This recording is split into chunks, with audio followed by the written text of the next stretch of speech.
नाज़रीन नवाज़ ख़बर शेयर करनासी मटियारी मां इरादो न्यूज़ जे रिपोर्टर तामीर लाखो जी।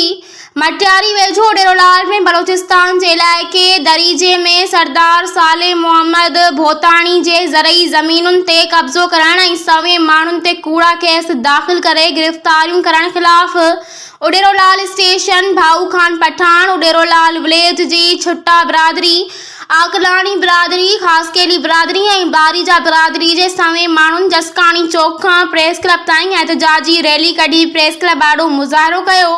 उन मौक़े ते अॻवाननि आसिफ छुट्टो, मोहम्मद हनीफ छुट्टो, शाहनवाज़ छुट्टो, सिकंदर छुट्टो, अहमद खान खासकेली, हाजी गुलाम रसूल बारेजो, मोहसिन आकलानी, नज़ीर बारेजो, अब्दुल गनी खासकेली, गुलाम कादिर छुट्टो, जाफ़र छुट्टो ऐं ॿियनि चयो त सरदार साले मोहम्मद भोताणी पुरअमन माण्हू आहे, पर बलोचिस्तान जे दरीजे में पुरअमन माहौल खे ख़राब कयो वियो आहे ऐं संदसि सवे माण्हुनि खे गिरफ़्तार करे जुड़तो केस दाख़िल करे सवे माण्हू गिरफ़्तार कया विया आहिनि ऐं ज़रई ज़मीनुनि ते ज़बरदस्ती कब्ज़ा कया विया आहिनि।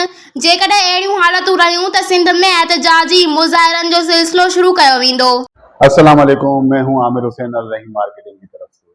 फरहान अली वारिस सिटी जो कि सेफ एंड सिक्योर प्रोजेक्ट है और तमाम इदारों से मंजूर शुदा है, प्री लॉन्चिंग के बाद अब करने जा रहे हैं अपने प्रोजेक्ट को लॉन्च।